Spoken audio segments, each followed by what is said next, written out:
Hey, all right.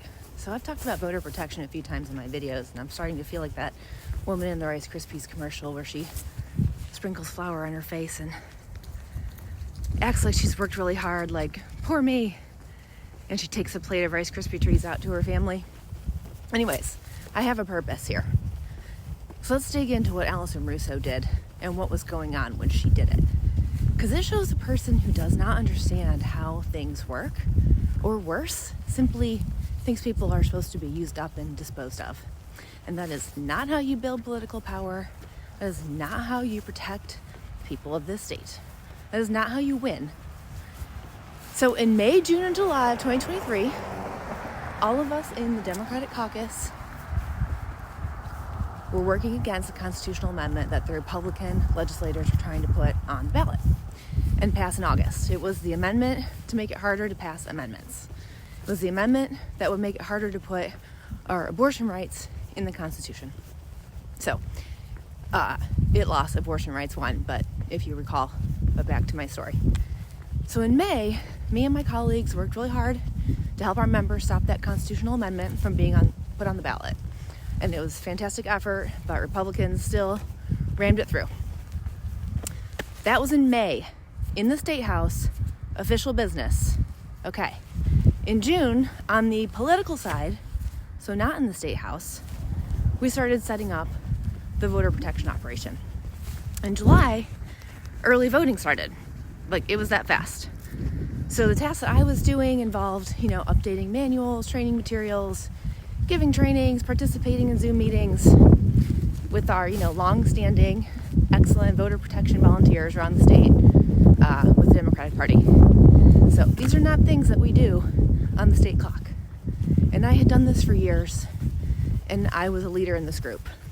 A couple other State House people helped with voter protection, but mostly State House staff did other kinds of political volunteer work, voter contact, knocking doors, And I did that too, and I still do a lot of that, and everybody should.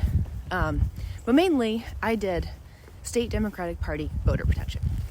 So I worked on elections and voting policy inside the State House for a paycheck, and I did volunteer voter protection outside the State House for no paycheck. Which is fine, because I love doing it. So here's what Allison Russo did. Allison Russo used my time away from the State House office, a few hours here and there, that I was spending doing political volunteer work to benefit her, to benefit our party. She used that work that I was doing to portray me as shirking work. I only really found out the extent of it a couple of months ago, more than 2 years after she fired me. This document that Allison had concealed from me fell into my hands, and it is a doozy. I've mentioned it before. I'm going to have to do a dramatic reading of it sometime soon. But anyway, she is now running to be Ohio Secretary of State, the state's top elections official. She has a primary, and thank God there is a high-quality alternative. But she wants us Democrats to choose her to go on the ballot against the next Republican in line for that office.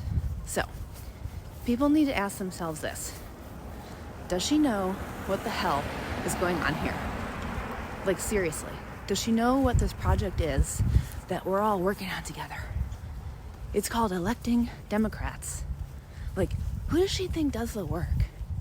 Does she think there's some boiler room several floors below deck where secret workers that she never has to see are shoveling coal, making the party run? We do it. Your staff do it. In their free time, on a volunteer basis, not on the state clock.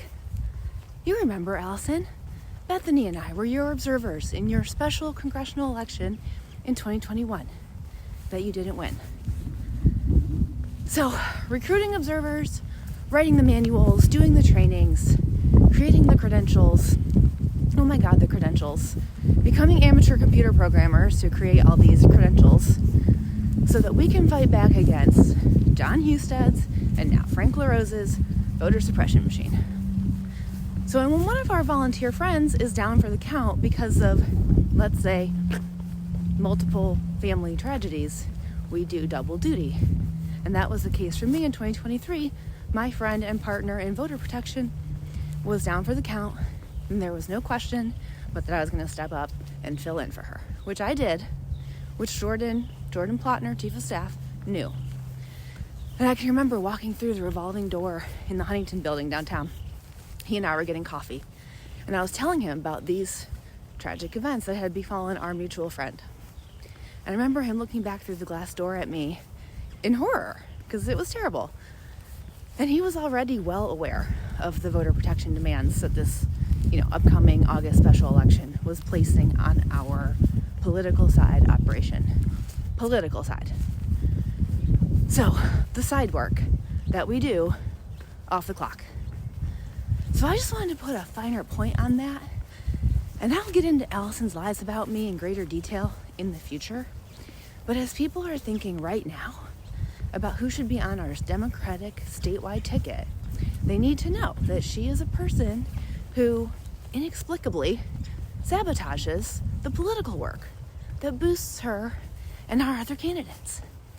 Like, it's malpractice. It would be shooting ourselves in the foot to go that direction. When Chris Redfern was the ODP chairman, he was also a member of the House back then, and we would have our typical political lunch down at the party headquarters, bring in all the staff, give them a little campaign update, have pizza, sign up to knock doors, then back to work. And Chris would say, your jobs are on the line. And it wasn't a threat. It was a fact, because losing seats meant the person next to you might not have a job. And I remember some people didn't like that blunt approach. People have different styles. Not me. I loved it. Campaigns need to succeed for us to govern. Campaigns run on volunteers. There's no way around it. There's no sugarcoating it. There's no secret. There's no room full of people down there shoveling coal. It's us. We do it. And I'm not the only one that Allison Russo did this to. People who helped her politically, using their own leave time to do it, she turned on them. We were ethical and responsible state employees, and she tried to falsely portray us otherwise. Now, I have some cynical people in my life who invoke the parable of the snake. The snake bites you, and the snake says, well, you knew I was a snake. Well, you knew she was a politician, so why'd you expect anything better? But I did, and I do. And the reason why is most of the politicians I support and work for are good people doing their best, and their best is pretty damn good. And unfortunately, I had a lot of hope for Allison, but she is just not like them.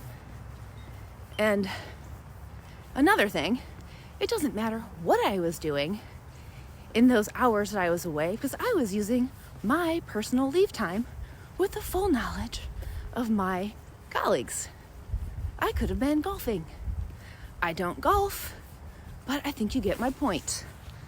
It just so happens I was doing long-standing, well-known political volunteer work. So here's a simple proposition for you folks. In this Democratic primary, don't vote for the woman who struck a blow to our voter protection operation 10 days before our August special election. Don't put that person on our Democratic ticket. She might just punish the people that go out and campaign for her.